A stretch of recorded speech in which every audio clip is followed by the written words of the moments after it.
Here we go. Let me...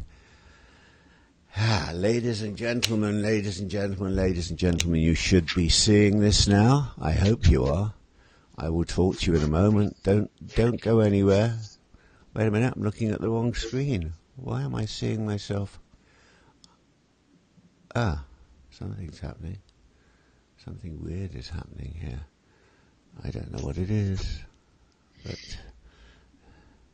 Hello, ladies and gentlemen. Are you seeing me yet?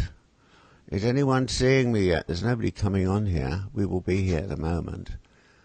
There is a delay here. Why is there a delay? I don't know. I don't give a crap. Okay. We're live and somebody is watching. That's great. Several people are watching. Ladies and germs. Ladies and germs, welcome to Silverstone Live on Facebook, with the recorded video available here on my Facebook page and on my YouTube channel. As every week, it's the same little introduction we have here. You know what's going on. Immediately after this live show, we do the YouTube channel and the recorded version on Facebook Live. On the Facebook page, which is where we get most of our audience from around the globe, because most of them are asleep at this point, except for those of you in the United States, in the UK, in Australia, and on Mars. Each week I cover fashion, wine, music, theatre, film, and anything else that appeals to my eclectic palate. This is, of course, a shorter video version of the weekly podcast of TuneIn Radio. Do you remember that? It's coming back very soon. It's coming back very soon, but you know I've been recovering from all kinds of things. This is very important. This is very important, and not for those of you that are watching the video, but those of you who are live. Post your thoughts and your comments during the live show below the live stream, and my guest, there's always a guest, and I will address as many as possible in the next hour. So this week we are talking about one of my favorite, if not my favorite, subjects, ice cream. Ice cream, yes. And I will return with my special guest, the king of ice cream, the ice cream maven, the only man you want to have as your friend, because he shows up at your door with a truckload of ice cream when you invite him to a party. I will invite him along in a minute, but before I do, let me remind you, ladies and gentlemen, as I remind you every week, that the weekend starts right now. So, welcome to the show. Hello, I'm Philip Silverstone. What exactly does that mean? Stick around, and over the next few minutes, I'm going to show you. You need to meet our next guest, Mr. Philip Silverstone.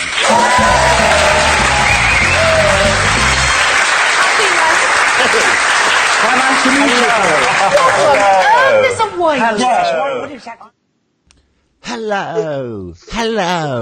I never get tired of that. Lionel Blair and Gabby Roslin, they're back in the old UK doing a breakfast show that I was a guest on many years ago. I'm talking about years ago, for more than 5 generations. 5 generations, think about that. Bassett's Ice Cream has produced one of the finest super premium ice creams with flavors which have included, wait for it, yellow tomato and borscht. There's Mr. Putin's getting in there somehow. We'll have to find out how he's involved with this. But thankfully, they also produce my favorite flavor, and it is the best flavor they make, even though they don't feel that it is. But in my opinion, it's the best flavor that they make, and that is rum raisin. Anyway, Bassett's offers more than 40 flavors of ice cream and sorbet, and for the past 3 years, my podcasts have included weekly chats with a man who laughs at my jokes, pretends he enjoys my company, and can be wound up and left to talk about ice cream for hours on end. He has more stories than Trump Tower in New York City. His name is Michael Strange, and he is the president of Bassett's Ice Cream, Philadelphia's favorite ice cream for over 150 years, and it's still owned by Michael's family, who founded it when the world was young. Whoa, years ago. Michael will be joining me in a few seconds, just in a few seconds. But first I have to play a short video. And no, you haven't gone deaf. When this was made, it's from Bassett's Family Archives. It dates back to the dawn of time. When it was made, they did not yet have sound. But you have to watch this. This is from the 1930s, and it's Bassett's ice cream video.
Well, I don't want you to all think you went deaf there.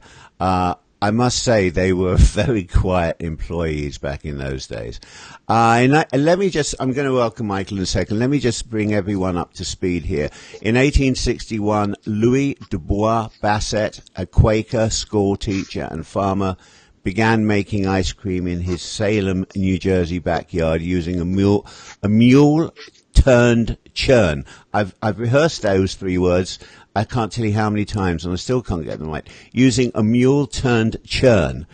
say that without false teeth. 31 years later, the Reading Terminal Market opened in Philadelphia, and Bassett's Ice Cream opened a retail store and moved production into the basement. Fast forward to 1976, and Bassett's still in business. Ann Bassett becomes the company president, and in 1983, the young, handsome, disgustingly wealthy, aristocratic son of Anne, who is the great-great-grandson of the founder, entered the family business. His name is Michael Strange, and today he is at the helm of the company.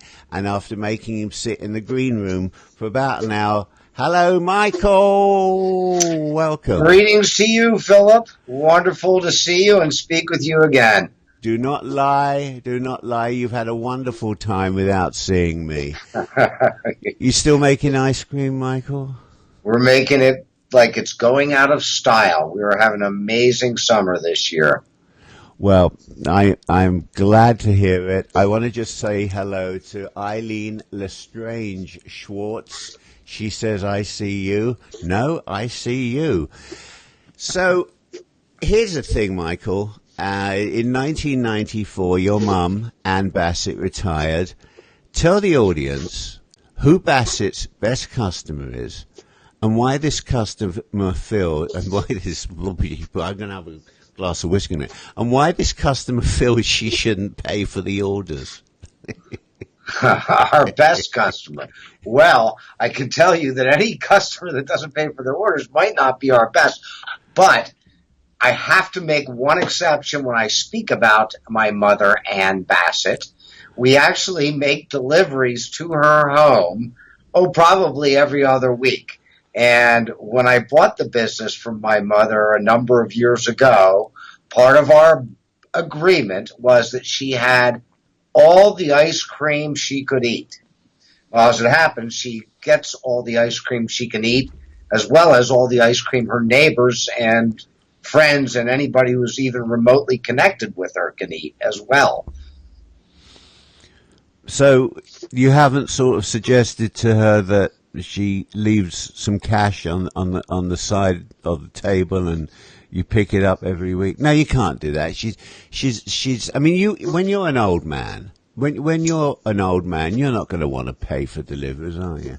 No, in fact, I'm going to take a number of things that I agreed upon with my mother and build those into my own agreement with the next generation of Bassetts that are already starting to come into the business and are going to be ready to run it, I hope, sooner rather than later. I know you're itching to move on to the next step in your career, which is writing your book, for which you'll get $500 million. All the secrets you can tell about the Bassett's customers.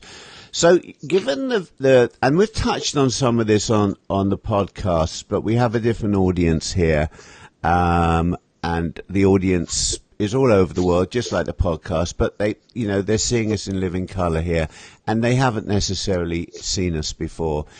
Given the family name and the history, and frankly, I forget what you told me. I wasn't listening the first time. Were you destined to run the company? And actually, to work in the company? Looking back on it, it may seem that fate paved the way for this. I worked behind the counter starting when I was in 6th grade. I was allowed to, we have a counter in Reading Terminal Market, as you well know, and I was allowed to clear dishes but not scoop ice cream. As I got a little bit older, I graduated to the scooping part of the business and worked summers all the way through high school. When I went on to college, I worked at the ice cream plant every summer, so I actually made the ice cream. Mm-hmm. But when I graduated from school, I went on to work for Price Waterhouse, now Price Waterhouse Coopers, a large public accounting firm. I got my CPA working for Price Waterhouse and decided I wanted to get into private industry, but had no intention of going into the family business. Well, my mother and my grandfather invited me out for dinner when they learned I was looking for a position in private industry, and they basically did a full court press and persuaded me to give the family business a try, assuring me that I'd be able to find something else if it didn't work out. That was back in 1983. I'm still here. The rest is history. And, of course, I didn't realize Price Waterhouse was an ice cream company in those days. I thought they were always in accounting. Oh, I was a bean counter, not a vanilla bean counter, just a bean counter. A coffee bean counter. Hi, Candy. Hi, sweetheart. How are you? So, when you first told me the next thing, I thought you were kidding. I still am not 100% sure that you're not, but I think I believe you. You went to ice cream school. And you actually, your company is responsible, or your family, the Bassetts, are responsible for the ice cream school in Philadelphia. Well, I don't know that we're responsible for the ice cream school, but the school I attended, Penn State University, has a famous, literally a world-famous course called the Ice Cream Short Course. It's essentially 2 weeks of intensive study, 8 hours a day, both hands-on production as well as classwork.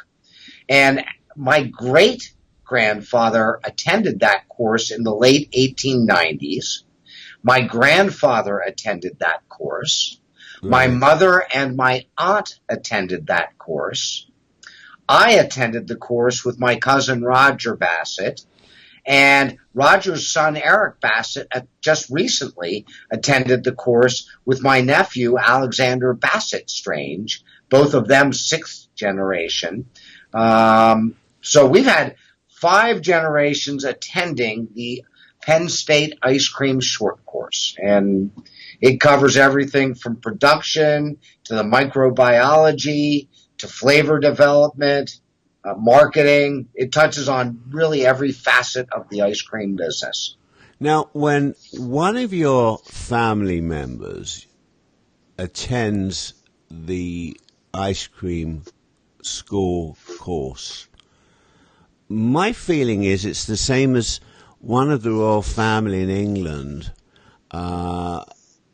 having their kid attend Eton or one of these prestigious schools, because your family in the world of ice cream worldwide is royalty. So were you given preferential treatment, or were you treated like any other ice cream wannabe? Well, wasn't given any preferential treatment on grading. But Well, I that's will what say, I mean. I will say that when I attended the course, Mm-hmm. many of the participants and virtually all of the instructors recognized Bassett's Ice Cream's place in the history of the industry. And when Eric Bassett and Alex Bassett Strange attended just 2 winters ago, they also were recognized as, if not royalty, certainly prominent individuals in the industry. It's something we're very proud of and that is recognized throughout the industry. Well, I mean, the thing about Bassett's, all joking aside, is that you don't stay in, and I want to just say what I say on every week's show when I'm talking to somebody who produces or sells a product. And I never feel that I need to say this on the podcast, but for some reason I feel very inclined to say it every week on this show, which is, ladies and gentlemen, those of you who are joining us either live or in the video version for the first time, this is not an infomercial. This is anything but an infomercial. I have guests on this show who impress me. Some of them are longtime friends, as is the case today. But they impress me with what they do. It could be an actor, it could be a musician, it could be somebody that makes socks or ties. In this case, it's somebody whose family's been in business for almost as long as the United States has been around, and they happen to sell ice cream. So I will be mentioning their name a lot, and I will be mentioning how much I like the product. But this is not an infomercial, so please don't think you're going to turn this off in the next few seconds because we're going to try and sell you something. We're not trying to sell you anything. You're going to be educated, and Michael's got some great stories. I'm sorry, Michael. I always feel that I have to say that. I have to get that point across, because the next point I was going to make is that the reason that your family is respected as much as it is, is that there's not too many companies who produce products who remain in business for whatever it is, 160 years. If you go to London, you'll find companies, but not in a young country like the United States. And the reasons, I believe, and you can argue the point with me, you can agree with it, but there's a couple of reasons. The primary reason, I think, is because, and you told me this when we first met, you are still using the recipe that the original founder used, and all your ingredients are natural. Are those two, am I accurate on both of those 2 points, and do you believe that those are essential to not only the longevity but the respect that you receive in the industry? Well, I would certainly concur that the quality of the product, the recipe that we use, encourages customers to come back and back and back again. That said, it was my grandfather, the son of the founder of the business, who refined the recipes endlessly in the late 20s, early 1930s. And it's those recipes that we use today. Right. He essentially inherited the recipes from his grandfather and his father, and he was a true gourmet, or gourmand, I suppose would be the word, just endlessly would fiddle with different combinations of milk and cream and sugar and some of the other flavoring ingredients that go into ice cream until he hit on what he felt was the perfect combination of those ingredients. And we've settled on those recipes and used them from the 1930s on. I would also say that there's a good bit of luck involved in that we've had family members from each new generation that have both been interested in the business and had the ability to run the business. And that required, obviously, a certain amount of luck. Yeah. Well, I don't know if it's almost like I go back to my hero, Winston Churchill, who always believed he had a destiny. I think there must be ice cream flowing through the veins of the Bassett family, and so it's not so much luck, but it's injected into your DNA when you're plucked out of your parent, your mother, and brought into this world.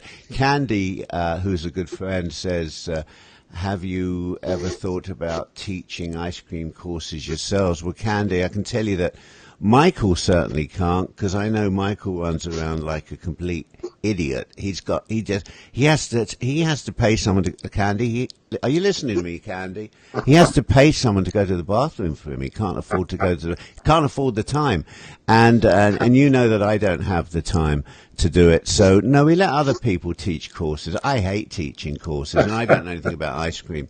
I just want to remind people who are watching, whether they're watching live now or whether you're watching the recorded version, my guest today is Michael Strange, president of Bassett's Ice Cream. And I want to, throughout this chat, Michael's colleagues sent me some I love old videos, and they sent me some really interesting videos. And I love the next one. The next one, the next one, I'm just looking at, yes, I'm going to play, okay, Charlie. There's no Charlie, but I like them to think there's a Charlie here now. Roll it, Charlie.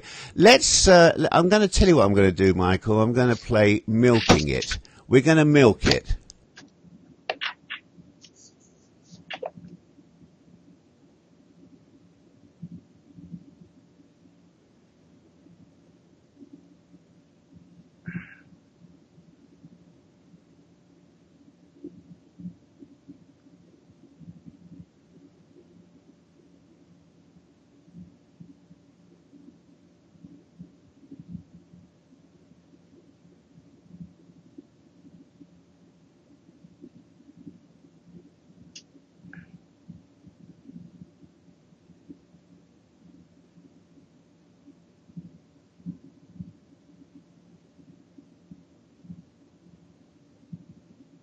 All right, too much information. I've got to ask you something about this. So we just saw a man milking a cow, then weighing the milk, I guess, to see how much he produced. And Candy's more of a farmer than I am. She's still with us here. What? I don't know how to ask you this, but when he was pouring, do you know the video we just watched? When he was I think I know the portion that you're when referring he was to, pouring, yes. what I assume was the milk from the udder, there was like lumpy bits coming out. Does milk come out in lumpy bits? I'm going to tell you, in all honesty, I have never milked a cow. I have never pulled a teat. I can't Can I say believe that on that. this show? I've never pulled a teat. I cannot believe you've never milked a cow. Isn't that in the school? I thought they have a cow in the school. Yeah. Well, I bet you that would draw some attention, probably from the health department. Well, but I don't know. Draw some attention. I don't know. I always thought that the lumpy bits in ice cream were like the raspberry or the strawberry or the banana, but now Yes. I'm seeing it come straight out of the cow. The cow's got, and I know the cow doesn't deliver banana out of its udder. So all I can say is that was utterly disgusting. But anyway, so 2010 was a big year for Bassett's Ice Cream. You introduced 6 new flavors. Guatemalan Ripple, which I'm going to have a little taste of in a minute, matcha, macadamia nut mango, peanut butter cup, and pomegranate blueberry chunk. Yes. And the president of Bassett's, that is you, by the way, served another president. Can you remember the names of the ice creams that you, or the ice cream that you may have served this person, and what was he president of? Well, that would have been the president of the United States, Mr. Barack Obama. And Mr. Obama, President Obama, ordered mint chocolate chip. He was in Philadelphia for a conference and took an unexpected detour through the Reading Terminal Market. And as he passed our store, decided he wanted some ice cream. I had the pleasure of meeting President Obama and serving him his mint chocolate chip. Now, I've got a photograph on the screen which you can't see because everyone, Michael, is joining us by Skype and it doesn't share the screen. But first, I have a very serious President Obama shaking your hand. And then, this next bit I don't understand. I have the President... Oh, I thought he was behind the counter serving some, but that's somebody else serving him. That's not you. Somebody. No, that was actually my cousin Roger Bassett who passed him the cone. And what was he having? What did he eat? He had mint chocolate chip, and I believe he had it on a sugar cone, if I'm not mistaken. Ah, mint chocolate chip. Yeah. And you didn't have a visit from the Pope, did you? We regrettably did not. Would have enjoyed serving the Pope, but he never got into the very center of the city or even visited Reading Terminal Market. But you know what? In the 1990s, Michael, in the 1990s, you had a very distinguished, famous visitor who was serving ice cream. His name was Philip Silverstone. I'm putting the photo up here. This, oh my God, look at me. You've seen the photo, obviously, but this is when I did it for some charity event. And all I can tell you, Michael, is that you would have died if you would have seen the mess that I made. I gave people the wrong ice creams. Yeah. I mixed things up. I got it all over my hands. Let me get that off the screen a minute. Let me get that off the screen a minute and come back to both of us. There is an art. And people don't realize it, but when you got a nincompoop like me who's never been trained, I had no idea. I panicked. There is such an art to doing ice cream, isn't there? There's an art to serving ice cream. It may appear simple, but truly there is a technique to generate the perfect ball of ice cream and then to plant that ball properly on a cone so it doesn't tumble to the ground and whoever drops it looking down at it remorsefully. While it is not akin to, say, brain surgery, if you don't use the proper technique, you're not going to create a cone with the proper aesthetics and the proper eatability, if that's a word. Well, if it comes from your lips, then it's a word. All right, we're going to call that a word. I just got to say hello to a couple more friends. Anne Smith. Hi, Anne. Love you as all. I love you all, of course. But Anne Smith, and I don't want to make the others jealous. And who else? Carol. Hi, Carol, the normal team here. Michael, I got to ask you a question. No, it's not really a question. It's a comment in a question. So my wife and I, some months ago, found ourselves in a small town. It was a hot day. We went into an ice cream parlor, a dip shop, as you call them, and we really wanted ice cream. They didn't have Bassetts, so we took whatever crap they had. It wasn't Bassetts. And we're there, and there's this young girl behind the counter, and she's got the ice cream all over her hand, and she starts licking her hand. She's not wearing a glove. I turned around and walked out. Good move? Well, depends on what kind of diseases she had, but I would say probably you don't want to take a cone from someone who first licked their hand before serving you. We actually have policies in place against that. We lift the cones up with a napkin, so a person's hand never comes in contact with the product itself.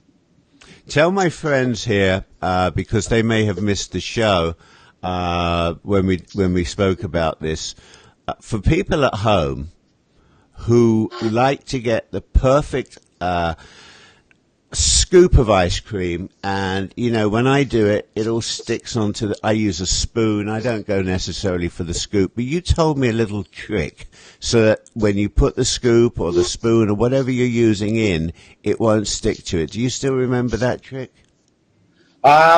Well, there's a few things you can do to ensure the ice cream is removed easily from the scoop, but you can start with a quality scooper. So I recommend a brand called Zerol, and it actually has an antifreeze in the barrel of the scoop that keeps the metal just a little bit warmer than the ice cream. And it doesn't have to be much warmer. But the Zerol scoop is really I don't know whether Cadillac anymore is really the top scoop. Let's call it the Ferrari or better yet, the Jaguar. Yeah. Yes, the Jaguar of ice cream scoopers. And we use those at our store. They are very durable, but most importantly, the scoop releases the ice cream once you plant the ice cream ball on the rim of the cone. Another pointer, if you will, from a professional would be to rinse the dipper before you scoop in water. And counterintuitively, you really don't want to use warm water. Cold water is sufficiently warmer than ice cream to still accomplish the goal of having the ice cream released from the metal quickly. Using warm water actually melts the ice cream, and that then refreezes before you start eating it, and that can result in larger ice crystals, which detract from the texture of the product. So I know that sounds very scientific, but use cold water when you rinse an ice cream scooper. It's just bloody ice cream. Just suck on the spoon, shove it in, put it in. A few questions here. One of the questions is, and we've touched on this before, we had a lot of fun at my expense. Are you going to name an ice cream after me? And I think you and I agreed that if you have an ice cream and name it after me, firstly, it's got to be a nutty ice cream. Yes, I think nutty is fruity, a bit fruity, nutty, fruity. Primarily nutty. I think a fruit nut flavor would describe well using the Silverstone name. I don't think anyone would buy an ice cream Silverstone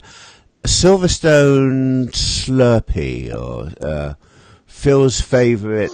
How about Phil's favorite potato ice cream? You got to make a potato ice cream. You know, you've given some of your listeners ideas. We discussed before that I might offer some ice cream tokens.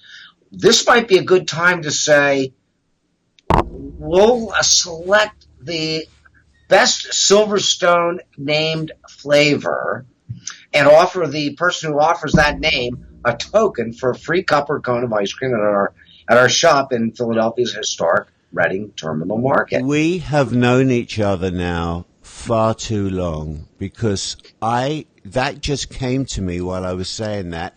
It came into my brain. It came out of your mouth. This is creepy, Michael. But that is it. I said that those of you who are watching, and it can't be those of you watching the recording, it's those of you who are watching at 5:34 on the Friday night, Friday the 10th of August. Think about a name that you'd like to give to the ice cream. That would be my ice cream, named after me. You can type it up on the here, underneath here. I will read them out to Michael at the end of the show. Michael will decide who the winner is, and I will send 2 tokens. We have these little tokens, and I didn't bring them. You got them there? I'm going to show you one right now. Show them the token. So that's the front of the token. It's got our logo. Yeah. And on the back, as you can read, it says, good for 1 cup or cone. And you can redeem these at our shop in Reading Terminal Market. I'm trying to lick it. I'm sorry? Yes, you can redeem it for 1 cup or cone. Correct. Yes, and their cups and cones are about $50 each. So this is 2 of them. You get $100. If you don't live in Philadelphia, you can live anywhere on the planet. I'll mail it to you because they're very light to mail.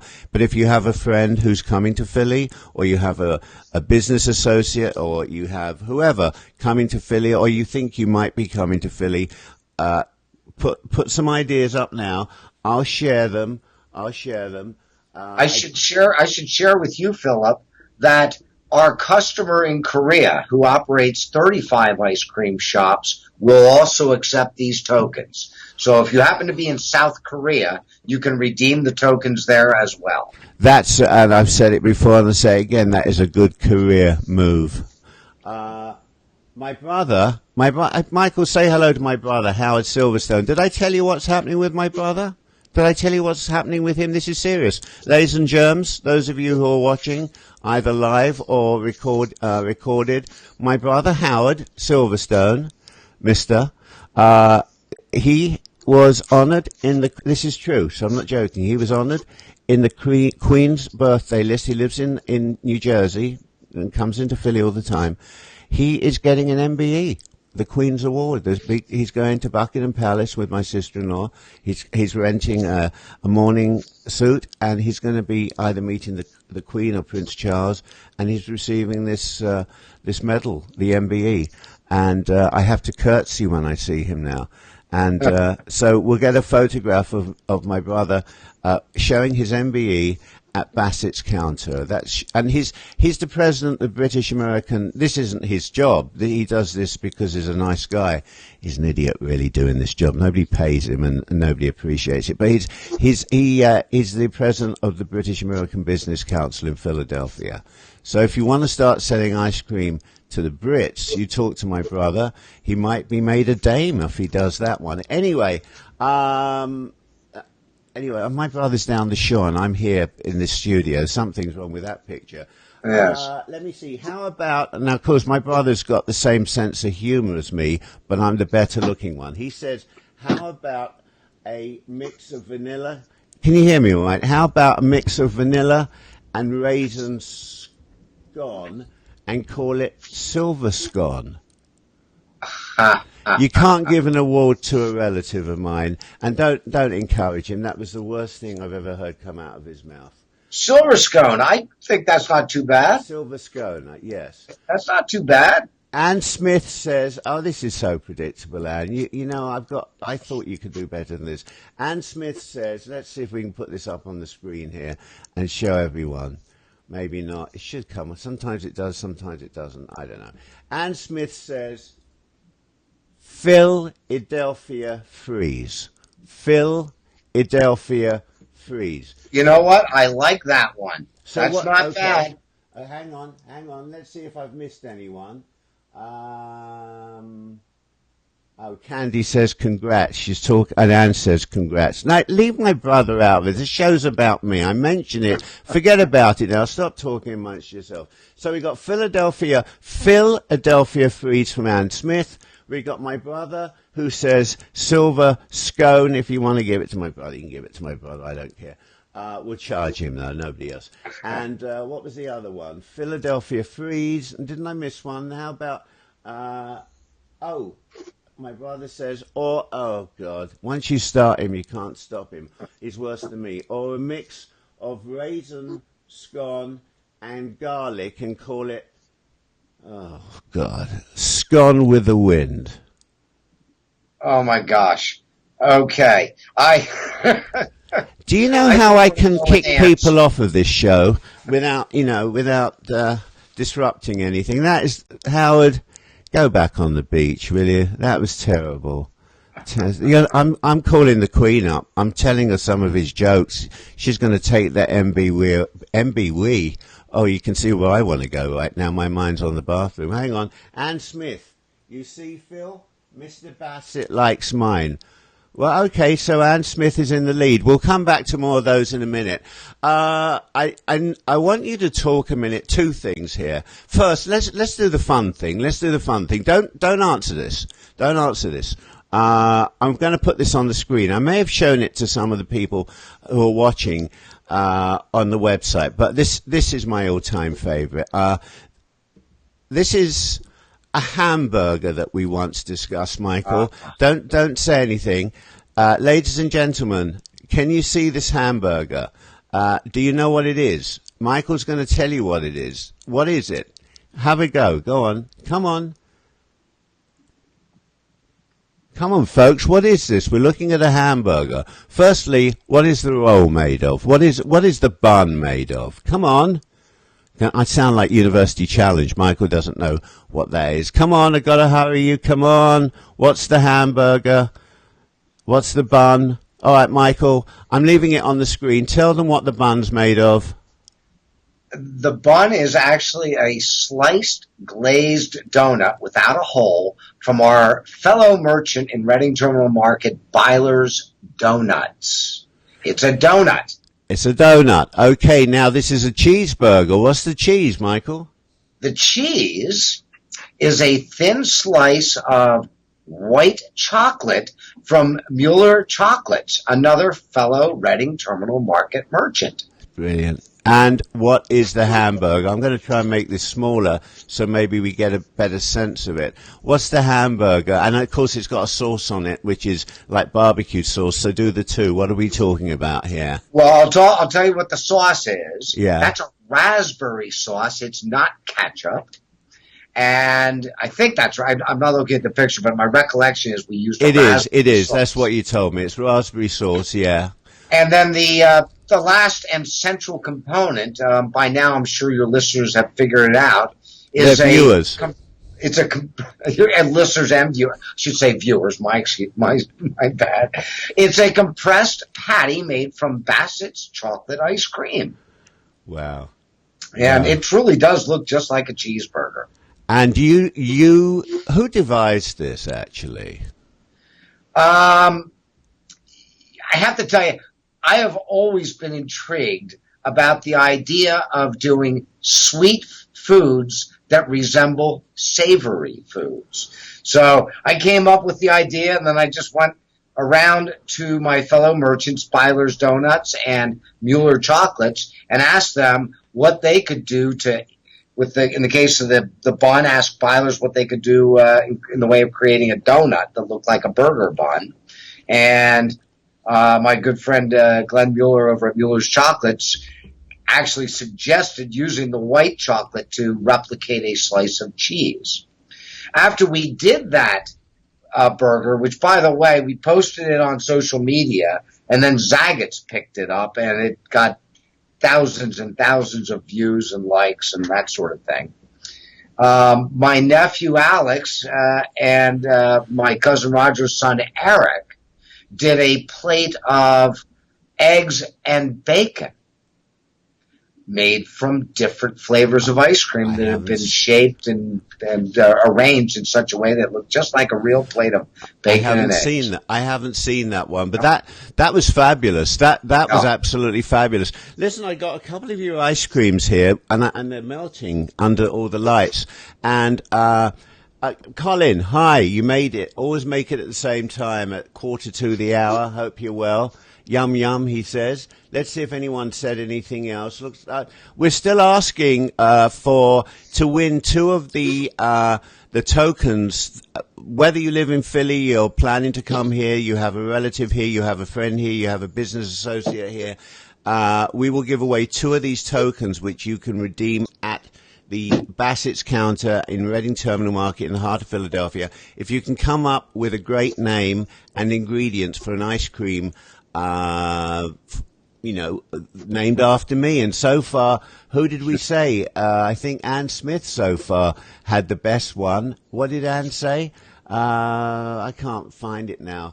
Ann Smith, what did you say? I can't remember what you said. It's here somewhere. I'll find it. Philly, you liked the Philadelphia Freeze, didn't you, Michael? Was that the one you liked? I thought that was very clever. Yeah, Ann wins everything, but she pays me a lot of money. It's Philadelphia Freeze. Yes, Philadelphia I like Freeze. it. So I'm going to ask you some tips now. And while I do that, while I ask you some tips, please don't fall off your seat, all right? And I'm going to now. I just said we can read each other's mind. Why am I telling you not to fall off your seat? Why am I telling you not to fall off your seat? Oh, my goodness. Well, it's in a liquor glass. No, forget the glass. I just put it in the glass because I wanted it to look fancy. What am I doing? What am I eating? Boy, oh boy, it's Michael, unfortunately I melted. said don't fall off your seat. I'm What gonna is say it? vanilla, but it's difficult to make it out. ABV. ABV, anything but vanilla. It's vanilla. Yeah, that's what I thought. And I am falling off my seat because every time I talk about vanilla, you would say anything but vanilla. How No, is but it? it's changed since you last saw me. I think it must be the head damage I had. I have fallen in love with vanilla, and You know, I pour Hershey's chocolate sauce over. No, I don't. I don't. But we use a Madagascar bourbon vanilla bean blend in that vanilla. And as many of your viewers may know, the price of vanilla has skyrocketed over the last year and a half or so. Two cyclones hit the island of Madagascar, and there are many, many food companies that are now trying to transition to natural ingredients. So two things happened. Supply went down when the cyclones wiped out the vanilla plants, and demand went up as food companies around the world are trying to go all natural. yeah. Yeah, the upshot of that is that the price of vanilla has increased fivefold over the last year and a half. And challenging, I must say, but truly because vanilla is the quintessential flavor of ice cream, really the flavor by which you judge an ice cream brand in my mind. It's the number one ice cream, isn't it? It's by far the best-selling ice cream in America, and for us, we make roughly 40 flavors. Vanilla comprises almost a third of all the product that we sell out of 40 different flavors. But because people know our vanilla, and we use that vanilla in many of our flavors, butterscotch, peanut butter, raspberry truffle, we really simply can't change to a lower grade of vanilla. And regrettably, the good news is it amounts to only a few pennies per serving. But given the amount of ice cream we sell, it has had a large impact on our cost of product overall. You told I me. mentioned that as an aside.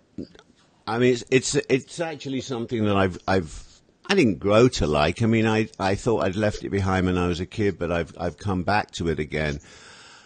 You told me, I think from childhood, that you have had ice cream with breakfast, both in a liquid breakfast and both in a food breakfast. Tell everyone what they can do with their ice cream for breakfast. And I'm not suggesting for 1 minute, I'm not encouraging you to be rude when I say what they can do with their ice cream for breakfast. And Well, while Jack- you're doing that, Michael, I'm moving on to one of my favorites here. Number 2 is your raspberry truffle. So everyone can watch me eat raspberry truffle and live vicariously through my spoon. That's a great flavor. But you asked me earlier if I was destined to come into the family business. And I said, well, I may not have had any intention of it, but I certainly had the background for it. Well, my grandfather would lay out bowls of cereals for my brother and my cousins on Sunday morning. And he would top the cereal with a scoop of ice cream and fresh fruit. And I still remember eating my cereal with ice cream. Now, that's a pretty nice way to grow up. As I got older, I started to drink coffee. And when I first started drinking coffee, I used to pour cream and sugar in it before it occurred to me, we have a product that's got cream and sugar and some actually delicious vanilla as well. So I put a small scoop of vanilla ice cream in my coffee in the morning.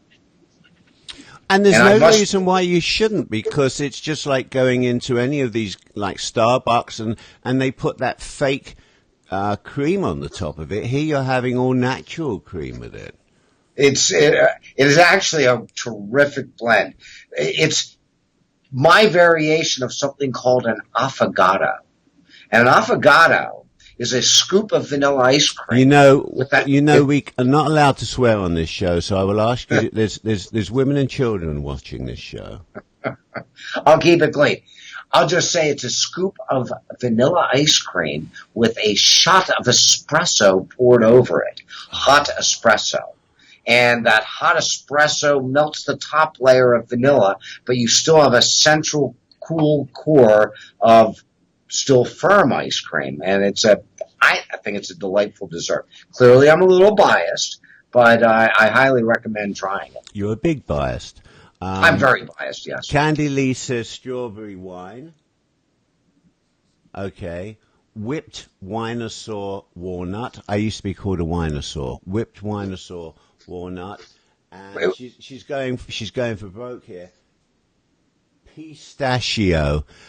Candy, however much I love you, my dear, and everyone else, I'm going to let Michael decide, but I have a feeling that Miss Smith is still at the top here.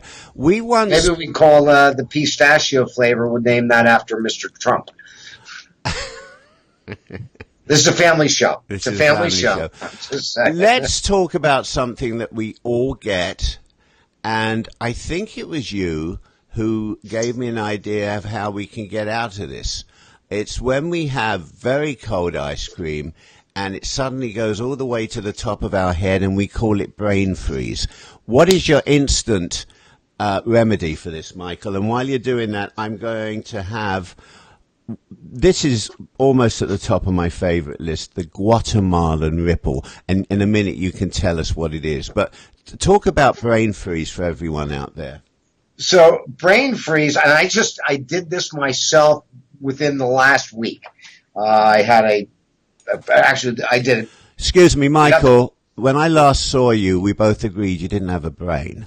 So whatever it is up there, but in your suffered case, the pain that was comparable to brain freeze. Okay, all right, okay. For your viewers, here's the tip: you want to take your thumb and place it against the roof of your mouth, and the warmth from your thumb will chill the roof of your mouth quickly, and it will pretty much alleviate brain freeze almost instantly. Anybody who suffered from brain freeze knows just how painful that can be. And the short way of relieving it is press your thumb against the roof of your mouth. Don't know if anybody has ever heard that trick, but it does work. No, they're all in awe of you. They've gone quiet. They cannot believe it. What's in Guatemalan ripple? Because I am. This is as erotic as I can show on camera. Guatemalan ripple is a coffee-based ice cream, and we source that coffee from Guatemala. It has a mocha fudge ripple, and it has small chocolates with coffee centers mixed in. So you've got a ripple, you've got a great coffee base, and you've got these small chocolates. I can see the chocolate is kind of covered in the ice cream, but that chocolate has a very low melt point. So it's not hard and waxy. It really melts immediately when you put it in your mouth, and that's got a coffee center. So for all those coffee fans out there, and I know people who like our Guatemalan ripple who don't even like coffee, give it a try. It's a good one. You have one that I wasn't keen on, but I know for your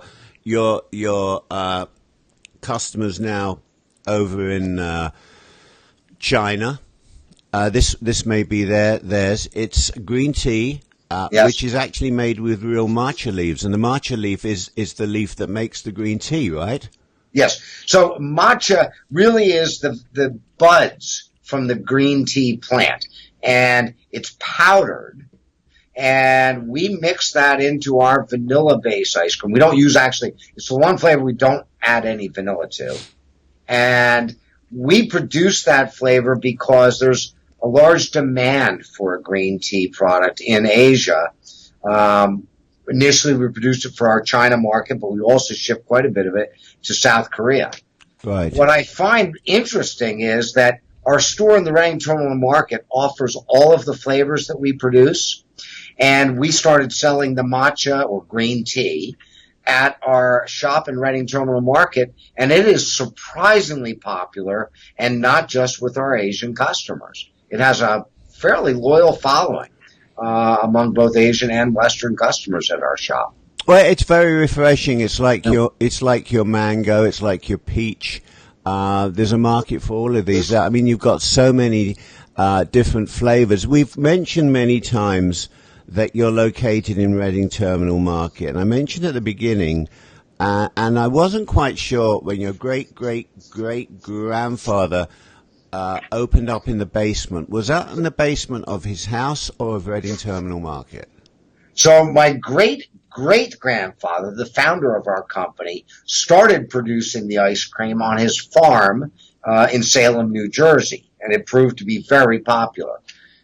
It wasn't long before he opened a shop in Philadelphia, but that was long before Reading Terminal Market opened. It was down at, the actual address was 504 Market Street, right near Independence Mall. In 1893, when Reading Terminal Market opened, we were the first tenant to sign a lease there. And in fact, we're now the last remaining original tenant of the Reading Terminal Market. Right, yeah. When we opened the shop in Reading Terminal Market, we started to produce the ice cream in the basement there. It was a storage and, to a certain extent, production area for many of the merchants. And we actually made the ice cream on small batch equipment in the Reading Terminal Market's basement until the early 1970s, when our production requirements, the demand for our product, exceeded what we were able to produce there. So that's a long time ago. Yep. Very long time ago. Before we announce the winner here, I am going to finish up. Of course, it's ridiculous me just sitting here eating, but it's an excuse for me to get fatter than I already am. I'm going to say that this is in your top 5, not necessarily of my favorites, because I tend to go for the more exotic ones, but maybe you can tell. I'm sorry, we have very bright studio lights here, but maybe you can tell what this is by the color of it. I'm going to say that. Am I allowed to say? Yeah.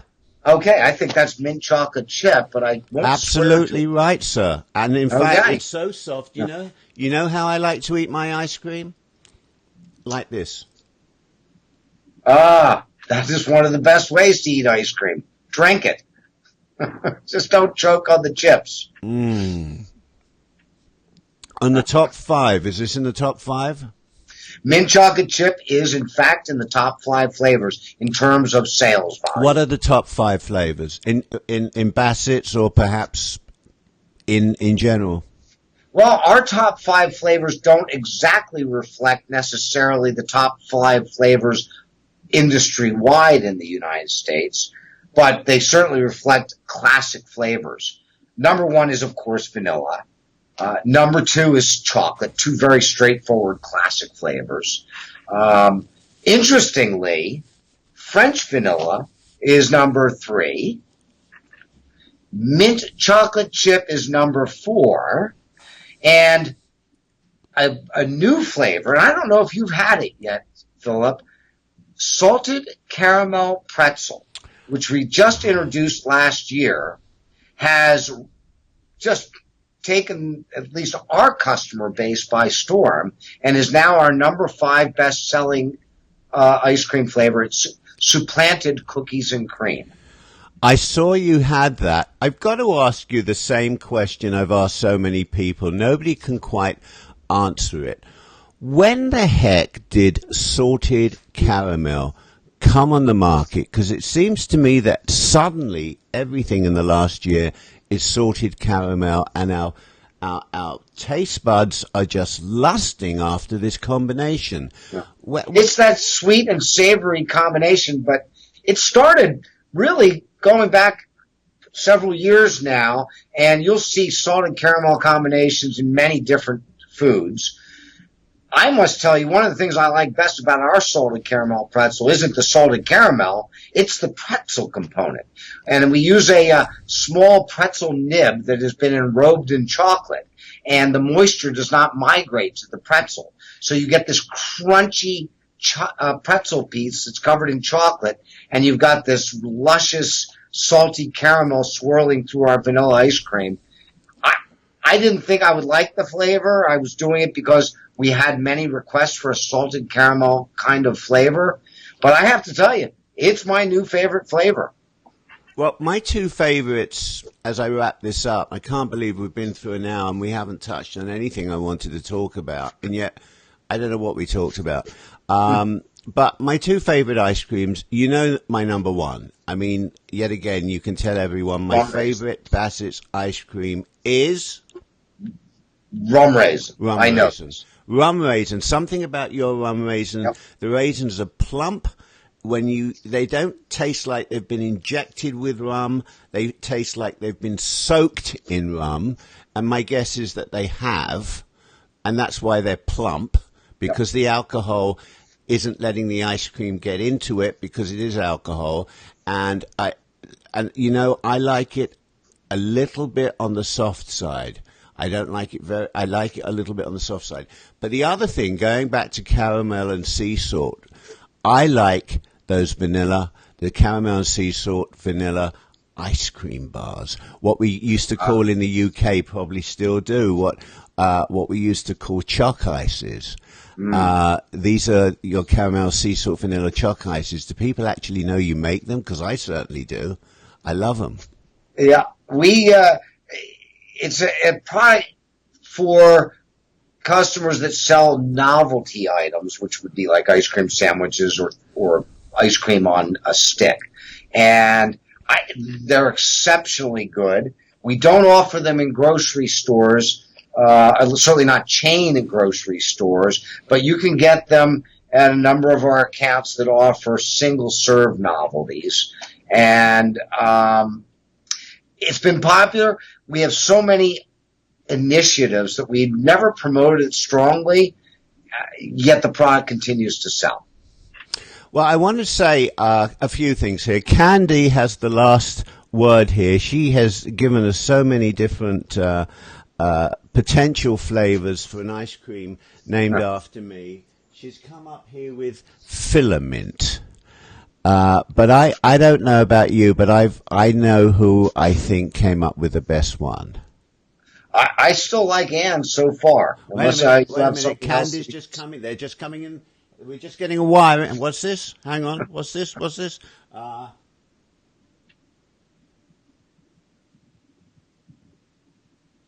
can't read what you've just written, Candy. You've got caps. You've got... Candy, stop it. Stop it. Stop it. You'll get yours. I'll make sure you get yours, Candy. Anne Smith, are we agreed? Anne Smith, you are the winner. And what was it Anne said? Philly something. What was it you said, Anne? There's so much going on here that I didn't write it down, but can you remember? Philadelphia Freeze. Philadelphia Freeze. I like it. Yes, and it's got to be nutty. So, Anne, when we hang up here, because I probably have it somewhere, but when we hang up here, direct message me on the website, on the Facebook page with your address, and 2 tokens will be coming to you, and you can do what you will with them. And if you let me know when you're going, Michael will personally come and serve you those. Michael, I just want to tell everyone that my guest on Silverstone Live this week, and today's show is Friday, August 10th, 2018. Yesterday was, of course, my birthday. So that's why I'm having Bassett's ice cream today. 29th birthday. I think I can afford to have Bassett's ice cream. My guest on Silverstone Live has been Michael Strange, president of Bassett's Ice Cream, America's oldest ice cream company, possibly the world's oldest ice cream company, with its corporate headquarters located in Philadelphia. The flagship ice cream store is situated in the historic Reading Terminal Market at 12th and Arch Streets in the heart of Philadelphia. This is important, and we've had it on the screen for the last 10 minutes or so. To find out about Bassett's history, upcoming events at Bassett's and at Reading Terminal Market, and news and information on all of Bassett's ice creams, including the supermarkets, limited number of supermarkets which now carry it. They are the more prestigious supermarkets in the Philadelphia area.